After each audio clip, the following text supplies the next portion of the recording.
भाभी, हमारी भाभी ऐसी हालत में यहाँ क्या कर रही है? वही ना दी, चलो आप मेरे साथ। तू एक काम कर, भाभी को फोन करके पूछ। हाँ दी। कि भगवान इस हालत में। ये फोन किसका? हेलो भाभी। हाँ दीदी। भाभी कहाँ पर हो आप? दीदी मैं तो घर पर ही हूँ, आप बताओ कैसे फोन किया आपने? अच्छा घर पर ही हो। वो भाभी, मैं और प्रिया दी सोच रहे थे कि हम लोग ना 1-2 दिन घर पे रुकने के लिए आ जाएं। क्या रुकने के लिए? नहीं दीदी, अभी तो मैं ना 2-3 दिन बाद अपनी मम्मी के घर जा रही हूँ, तो आप लोग ना कभी और आ जाना। अच्छा आप भी मायके जाकर आ रहे हो? कोई बात नहीं ना भाभी, बड़े भैया, राहुल भैया और माँ, ये सब लोग तो रहेंगे घर पे, हम लोग उनके पास में रह लेंगे। अरे दीदी, आपके भैया तो 3-4 दिन पहले ही बिजनेस ट्रिप के लिए बाहर निकल गए हैं, और राहुल भैया को कॉलेज में कोई काम था तो वो भी 3-4 दिन ट्रिप पर गए हैं, तो अभी तो घर पर कोई नहीं मिलेगा। अच्छा भाभी ये बात है, लेकिन हम लोगों का ना बहुत मन था सबसे मिलने का और घर पे रुकने आने का। दीदी मन तो हमारा भी है कि आपको घर पर बुलाए, लेकिन क्या करें, अभी ना घर पर कोई नहीं मिलेगा, तो आप लोगों का मन कैसे लगेगा? जब सब लोग आ जाएंगे ना घर पे, तब मैं आपको फोन करके बता दूंगी, आप तब आ जाना। अच्छा ठीक है भाभी। वैसे एक बात बताओ, आप लोग ठीक तो हो ना? हाँ दीदी मैं बिल्कुल ठीक हूँ। अच्छा ठीक है, मेरा भाई लेने आ गया मुझे, मैं रखती हूँ फोन। आलिया दीदी का फोन था, वो यहाँ आने के लिए बात कर रही थी।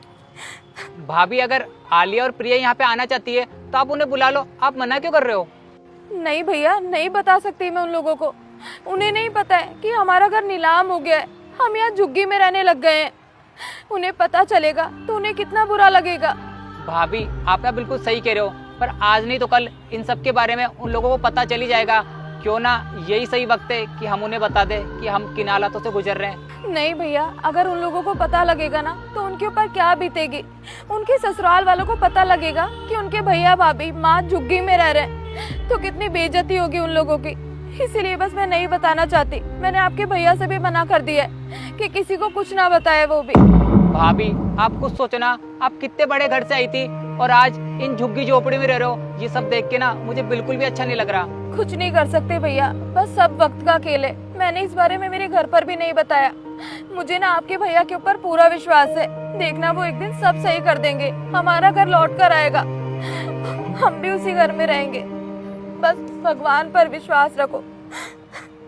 समझ नहीं आ रहा ये लोग इतना सब कुछ क्यों सह रहे हैं। इन लोगों के साथ इतना सब कुछ हो गया और हम दोनों बहनों को इस बारे में खबर तक नहीं है। वही ना दीदी, ऐसा भी क्या कर दिया हम लोगों ने जो भैया भाभी हम लोग को इतना पराया समझने लग गए। हमें कुछ बताते ही नहीं है। हम लोग कुछ टाइम से तो नहीं आए ना घर पे, और हमारे ना आने पर इतना सब कुछ हो गया यहाँ पर। हमारा घर नहीं रहा, ये लोग यहाँ पर रह रहे हैं और इस बारे में हमें कुछ खबर ही नहीं है। मुझे ना ये सब देखकर बिल्कुल अच्छा नहीं लग रहा। मैं इन लोगों को ऐसी हालत में नहीं देख सकती आलिया, मुझे सब जानना है। अपना घर नीलाम क्यों हुआ, ये लोग झुग्गी झोपड़ी में क्यों रह रहे हैं। वो तो अच्छा हुआ कि आज मैं काम वाली के तलाश में इस झुग्गी में आ गई, वरना मुझे तो पता भी नहीं चलता कि भाभी भैया राहुल यहाँ रह रहे। हे भगवान, मैं तो सोच भी नहीं सकती थी कि हमारे घर के ऐसे दिन पलटेंगे। कोई बात नहीं दीदी, आप रुको यहीं पर, हम लोग ना सब कुछ पता लगा कर रहेंगे। आखिर क्या है ये सब कुछ और क्यों किया इन्होंने हमारे साथ ऐसा। भाभी क्या है ये सब? दीदी आप लोग यहाँ पर? आप लोगों को यहाँ का पता किसने दिया कि हम लोग यहाँ रहते हैं? किसी ने नहीं दिया हमें यहाँ का पता भाभी, और हमें तो अंदाजा भी नहीं था कि यहाँ हमें आप मिलोगी। अब बताओ कि क्या चल रहा है ये सब।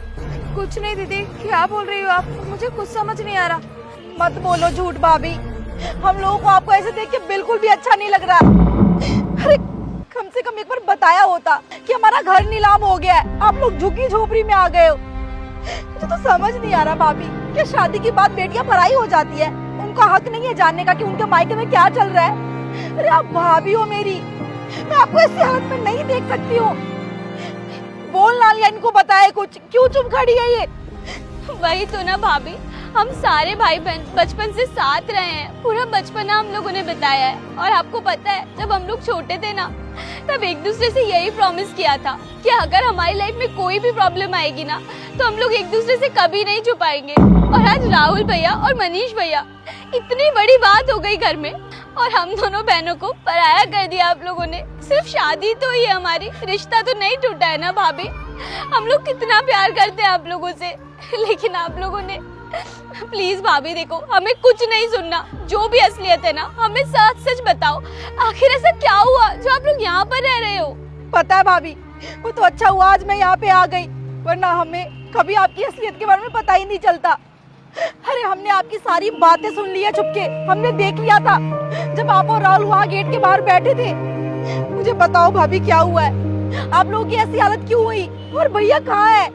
दीदी मुझे पता है आप लोगों को ये सब देखकर बिल्कुल भी अच्छा नहीं लगा होगा, लेकिन मैंने आप लोगों को इसलिए नहीं बताया कि अगर आप लोगों को बताती तो आप लोगों को इससे भी ज्यादा दुख होता कि हमारे भैया भाभी के इतने बुरे दिन आ गए हैं, जो वो लोग झुग्गी झोपड़ी में रहने लग गए हैं।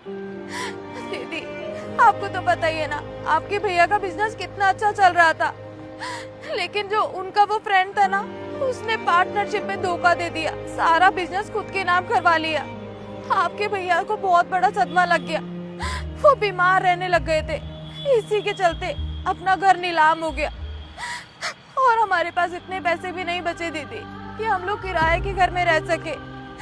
कर्जा कर लिया था आपके भैया ने, मांगने वाले डेली घर पे आया करते थे, छुप छुप आते हुए इधर झुग्गी में रहने के लिए आ गए, किसी को यहाँ का पता नहीं बताया। तभी तो मैंने आप लोगों से पूछा कि आपको यहाँ का पता कैसे मिला। दीदी मुझे माफ कर देना दीदी, मैंने आपको इस बारे में नहीं बताया। आप लोग मुझे फोन भी किया करते थे, भैया को भी फोन किया करते थे, लेकिन कभी हमने आपका फोन नहीं उठाया। आज बस मैं बैठी थी, लकड़ियाँ तोड़ रही थी खाना बनाने के लिए, अचानक से आपका फोन आया और मैंने फोन उठा लिया। मुझे नहीं पता था कि आप लोग यहाँ पर आ गए हो और आप लोगों ने सब कुछ देख लिया है। भाभी एक बार हमें बता के तो देखा होता। अरे हम आपके अपने हैं, अगर हम ही आपके सुख दुख में साथ नहीं देंगे तो और कौन देगा भाभी? हम भैया की बहन हैं। अरे उन्होंने इतना सब कुछ किया है हमारे लिए, हम ये कैसे भूल सकते हैं भाभी? भैया ने मेरी अच्छे घर में शादी करवाई है, मेरे लिए इतना सब कुछ किया है। मैंने जब भी भैया से जो मांगा ना, उन्होंने एक बार भी मना नहीं किया, जो हमें चाहिए होता था वो दिलाते थे वो। और भाभी आपके आने के बाद तो हमारा घर स्वर्ग ही बन गया था मानो। अरे जो भाभियाँ होती है ना, वो अपने नंदों को देखना पसंद नहीं करती, उनका आना जाना उनको बिल्कुल पसंद नहीं होता, लेकिन आप उन भाभियों में से बिल्कुल भी नहीं हो। अरे आपने हमें बहनों की तरह रखा है, हमें लाड प्यार दिया है, कभी हमें टोंट नहीं किया दूसरी भाभियों की तरह। तो भाभी हम दोनों बहनें आपको ऐसे कैसे देख सकते हैं? अब मुझे कुछ भी नहीं सुनना भाभी, अब हमारी बारी है कि हम आपके काम आ सके। आप बताओ कितने पैसों की जरूरत है जिससे हमारा घर वापस आ सके? दीदी बहुत बड़ी रकम है, 60 लाख रुपए की जरूरत है, तब जाके हमारा मकान वापस हमारे हाथ आएगा। 60 लाख रुपए की जरूरत है ना भाभी आपको? आप बिल्कुल परेशान मत होना। आपको पता है अभी कुछ टाइम पहले ही ना हम लोगों ने एक प्लॉट लिया है, उसकी कीमत शायद 40 से 45 लाख की है। हम एक काम करेंगे, उस प्लॉट को बेच देंगे और उससे जो भी पैसा आएगा ना, उससे हम हमारा घर वापस लेकर आएंगे। क्योंकि भाभी भैया के एहसान ना हम लोग कभी नहीं भूल सकते, और ये हम भाई बहनों का प्यार है, हम लोग एक दूसरे को कभी परेशानी में नहीं देख सकते। आप बिल्कुल परेशान मत हो, सब ठीक हो जाएगा। हाँ भाभी आप बिल्कुल भी चिंता मत करो, अरे वक्त वक्त का खेल है, सब ठीक हो जाएगा जल्दी। मैंने ना 20 लाख की एफडी करवा रखी है, वो एफडी तुड़वा दूंगी मैं और सारे पैसे भैया को दे दूंगी।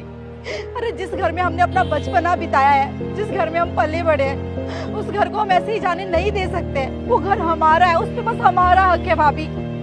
और सच कहूँ ना तो मेरे भैया बहुत किस्मत वाले हैं जो उनको आप जैसी वाइफ मिली है। आपने इतना संघर्ष किया, इतना सब कुछ झेल लिया, झुग्गी झोपड़ी में रही, जबकि आप तो इतने बड़े घर से आती हो भाभी।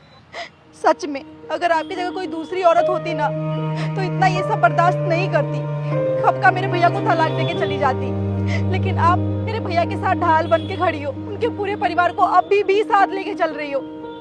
आप महान हो भाभी सच में। दीदी मेरी मम्मी ने हमेशा मुझे यही सिखाया है, सिचुएशन चाहे कैसी भी हो, अगर तुम्हारा पति अच्छा है ना तो हमेशा उसका साथ देना चाहिए। और अगर मैं ही चली जाती तो फिर वो अकेले नहीं पड़ जाते, वो कैसे सारी सिचुएशन से लड़ते। बस इसीलिए मैं उनका हर जन्म तक साथ दूंगी। भाभी चिंता मत करो, सब जल्दी ठीक हो जाएगा। और जब तक हमारा सिचुएशन ठीक नहीं होता ना, तब तक आप हमारे साथ हमारे घर पे रहोगी। लेकिन दीदी चलो भाभी, कुछ लेकिन वेकिन नहीं,